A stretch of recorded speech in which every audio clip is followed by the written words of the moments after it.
Can you hear me, Leo? Yes.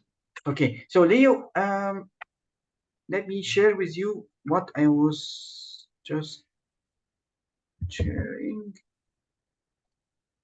and then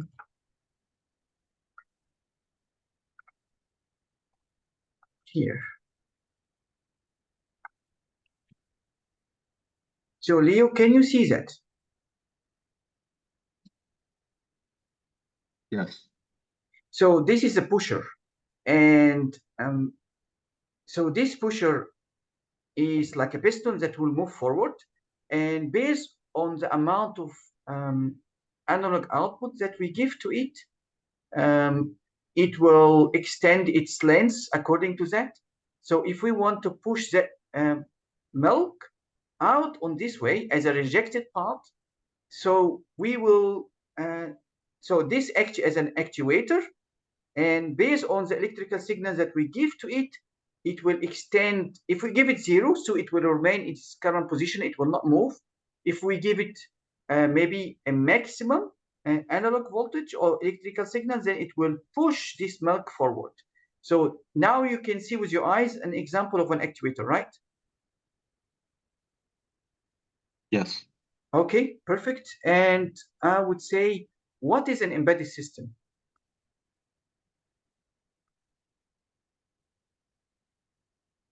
Embedded system. Did you hear that term before? Yeah, I've heard the term before. Okay. Do you know what could be that?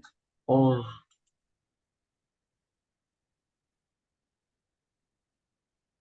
It's like a system that's like a part of like a larger one. Is it? okay, it's a good guess, a smart guy, but an embedded system, so uh, it have a smaller size. This is a computer in a smaller size form, and this is something that it can be usually used in small control systems, like this smart control system that is controlling the temperature inside the house. We would use an embedded system in that case. Um, Inside a smartwatch, there is an embedded system. Inside the car, there is many embedded systems that control the engine, control the brakes, control other parts that you cannot even see. Most of the time, embedded system does not. Most of the time, not all, doesn't have a screen, so it works silently. So you put a code inside the processor there, and it keep doing its job silently. So yes, sometimes you see an output from that embedded system. Sometimes no, it depends. Okay, I would say, if I would look here.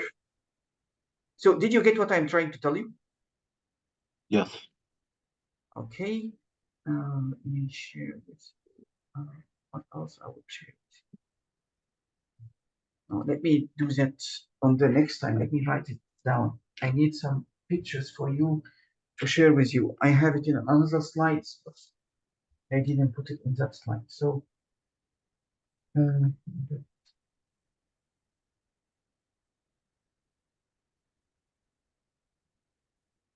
okay.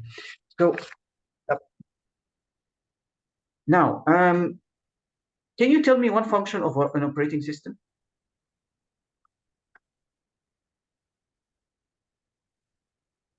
Just one function of an operating system. Why we use an operating system on a computer? In order to manage devices like connected to it. Okay, what else? And so this is a general, we are talking about general operating system, not specifically for this control system. So, okay, what else? What else do you think the operating system do? Uh, provides an interface. Okay. Okay, so an operating system actually manages the resources of the computer. So it is responsible for giving. So in the general computer, you have many processes that is running. You have a mouse that is moving. You have a slide that is showing some information. You have a keyboard that you key in.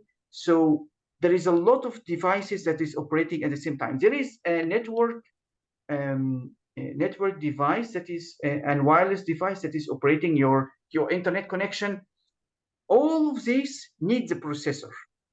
So the operating system is the one responsible for slicing the time of the processor to different processes that need to be executed at the same time.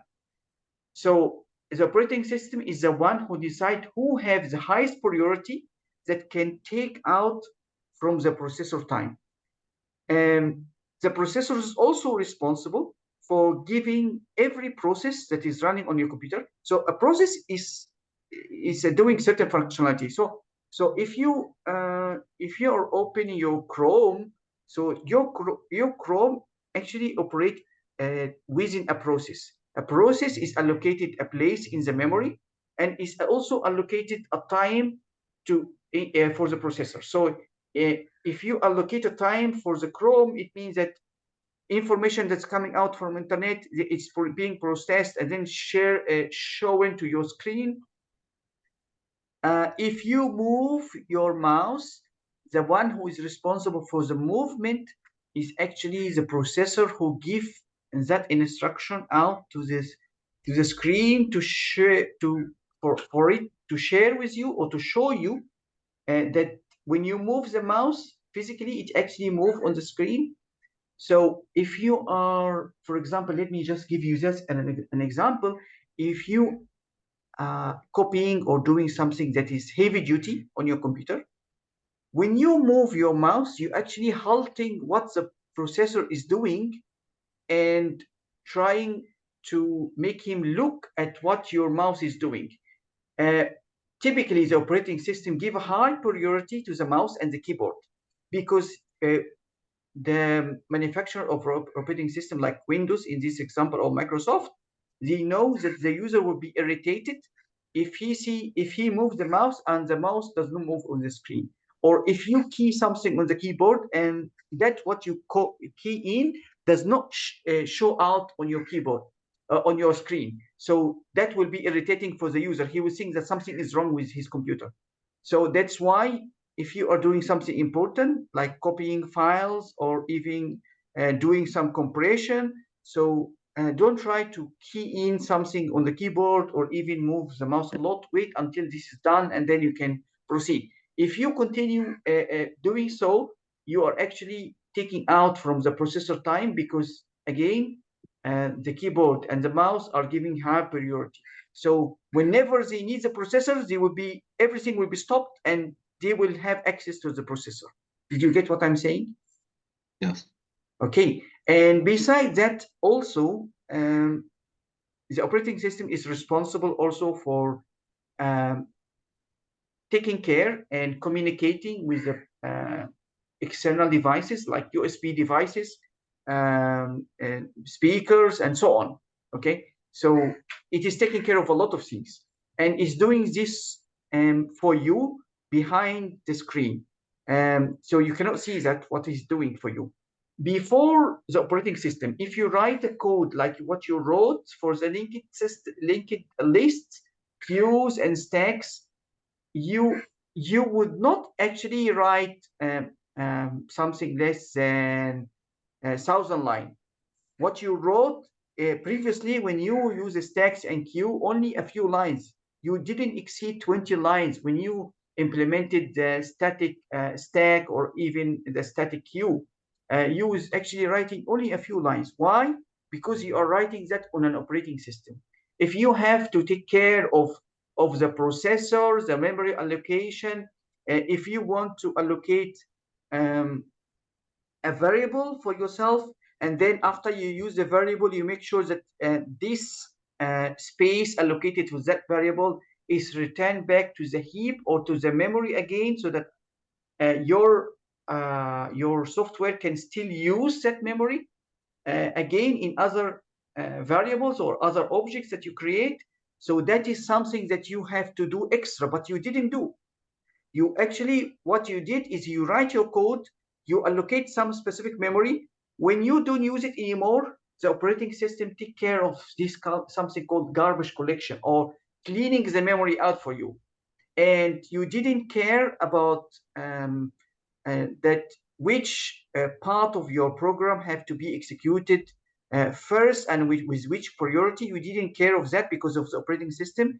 In case that you have to operate multiple how to say functionality within your program, and you don't have an operating system, you have to really take care of everything. You are the one who will be responsible for telling which part of your program should be executed first inside the processor, or should take high priority inside the processor. So if you are controlling a temperature inside the house, you would be, if you have you operating without any operating system, you will be the one responsible for many things. So if you have a screen and the user is setting some temperature on the screen, so you will be handling that, and you will be also handling like closed loop, which is measuring the difference between the amount of outputs that you are giving based on your sensor input. You are maybe operating your circulation pump with a half speed to heat up the house, and you have to take care of the feedback and adjusting back the output signals that you need to give to your actuator.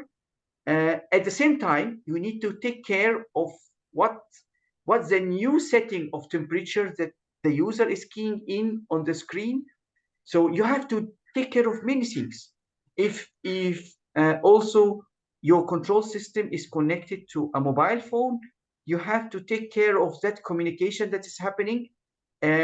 If you are dealing with a specialized operating system that is dedicated for that control system, many parts you don't have to really take care of.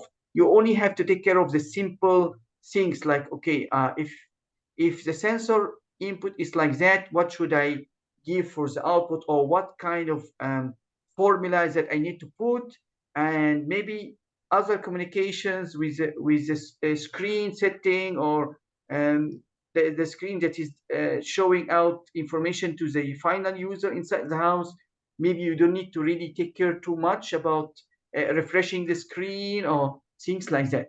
So what is happening is that the operating system is doing many sorry again. I didn't hear you, Leo. Are you still following up? No, I didn't say anything. It could be the echo. Okay. So may I know if you got something from what I said so far before I continue? It's just like repeat the last few seconds of it. Okay. But did you get anything before that? So did you understand anything that I said so far about the operating system? Oh yeah, I did. Okay. Okay, good. And okay, so you want me to repeat the last few seconds? Oh yes, just the last few seconds. Okay, so what I wanted to say, if you're using a specialized operating system for the smart control system, in this case, you don't really need to take care of many things that could be done for you. You don't need to care about refreshing the screen that the user. It could be a small screen with a few buttons to set the temperature and even read the current temperature inside the house that is being measured. And you don't need to really care about refreshing the screen always. This is something that the operating system can really do for you. You don't really need to care about how. So if this is your embedded system, this is embedded, and you have a processor inside here, and you are getting, let's say, this is a device. It's connected with a wire to your embedded system. So this is a temperature sensor.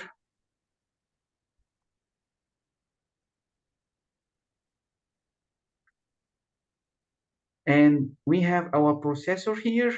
So what I want to say is that if you have an operating system inside here, OS, you don't need to really worry too much about the communication between this auxiliary device, which is the screen, to your embedded system. Sometimes your embedded system is actually integrated inside in one package, but typically the screen is something, and the processor and the operating system is something different. Typically, if you are a programmer and then you want to output something to the screen, you just don't put a print line. That is not enough, actually. You have to know how the screen works, how it understands the commands, what is the format that you need to use to be able to output something to it. If you are dealing with an operating system, you don't need to really too much and you don't need to really worry about anything about the communication between both of them. You can just output something, then the operating system will handle the remaining. So just for your information, if we do the print line, system.out print line, that we do it at the moment in Java, we don't really know what is actually done on the background until the pixels on the screen is changed to show the text that you put inside here. So you see hello here. What you know is that you just need to do the print line. What is happening in the back end or background, you don't really care about it. You don't know anything about it. The operating system is the one who goes and turn out the different pixels inside your screen to show out the text that you put here. So if you didn't use an operating system, so it means that you really need to go to the lower level and start changing the pixels when you issue something like that. So it's not simple as, oh, I issue print line, it will be all done. No, there will be a lot of background work that you need to do. So that is if you operate without an operating system. Did you get me? Yes. Okay. Yeah. Let me ask you here before we continue. Do you know the difference between centralized control system and a distributed control system? Yes. Okay. Can you share with me the difference? Okay. So the difference between a centralized and a distributed control system is that a centralized one typically have what do I say, like one it's like one central, what do you say, like one central thing that like controls everything else, while a distributed control system has it divided amongst like multiple different parts. Okay. Okay, but a detailed answer will what you mentioned in that answer, I think, might not get the full mark if we are talking about the exam wise. So please have a look here and tell me, can you recognize anything, especially if we are talking about controlling this house, controlling the temperature of the house? So this is how it looks like if we're having a distributed system, and this is how it looks like if we having a centralized control system. A distributed control system is typically used in big factories, and it's called DCS, not DS, not this DSC, DCS. So it's mostly common in factories and big factories and big processing plants. Why we use that? Because if we use a centralized one, using a centralized thing means that all the control is done in one place. if that control that is done in one place, or the computer that is controlling everything in one place, if it fails, everything that is being controlled will fail. But in a DCS, they cannot afford, in a distributed control system, they cannot afford such a thing. In a factory, if the main computer is down, they cannot afford to have everything controlled down, because that will be a catastrophe. Certain operations is so critical that they cannot afford to have only one device controlling it. So they resort to having local controllers. So they have, okay, to control, for example, the solar system, they have a certain small controller that is doing this.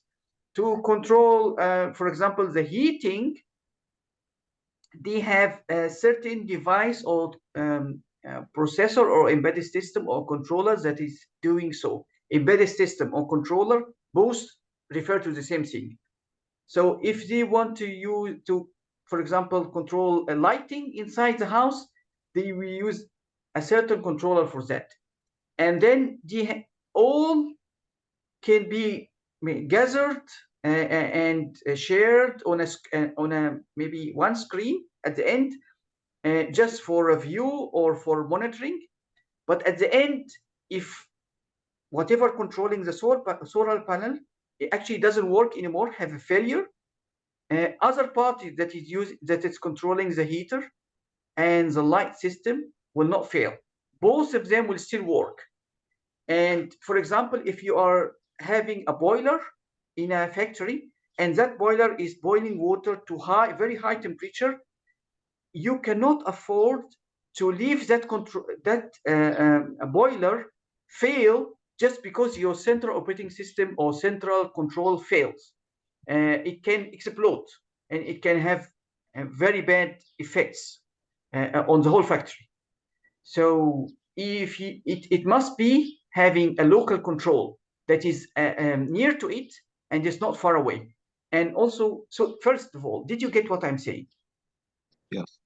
So a centralized control system means that all the sensors that is measuring or even link or wires to actuators have to be wired to the main control system, because this is a central one. So imagine that you are having one computer in one place in the house that is controlling all your house. So all the wires that is coming out from the temperature sensors all over the house have to be wired down to your main computer. If you're having a heater and you have a light system and there is some kind of sensor that measures the light and measures the temperature, so all of those have to be actually wired to your main computer.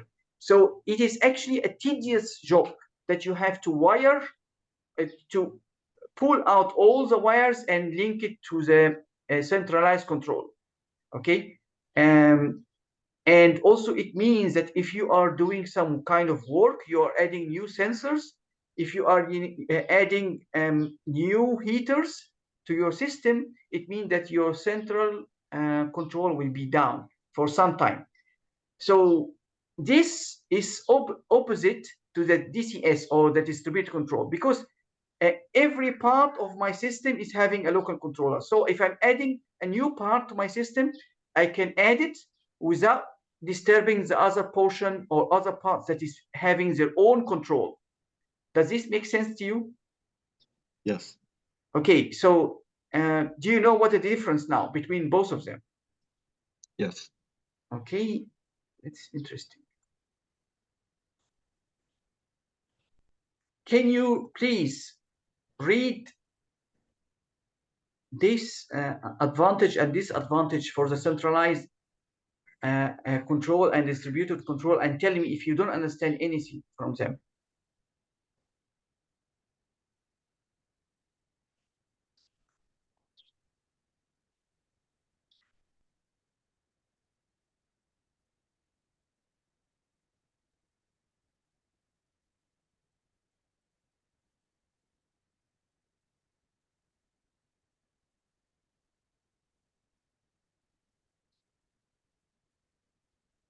Oh yeah, I understand.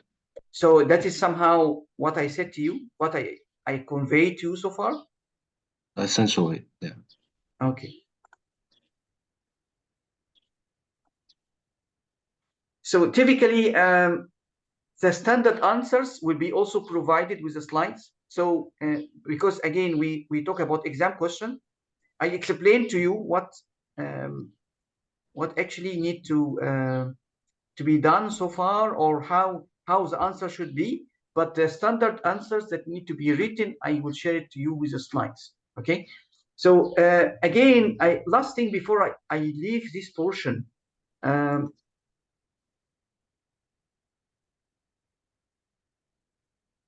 I just want to tell you something here.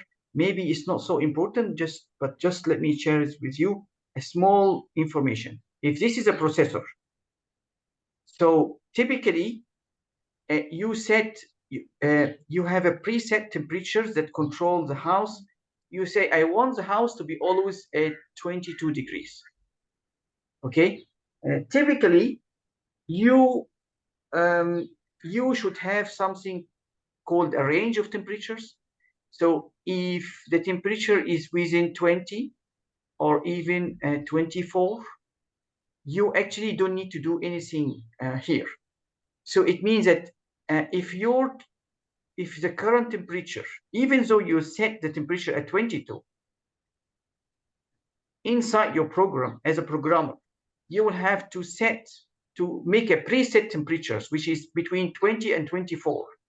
If you have this temperature between the house temperature between 20 degrees Celsius and 24 degrees Celsius, so you will not output any heater, you will not do any changes in your output. You will keep your output as it is.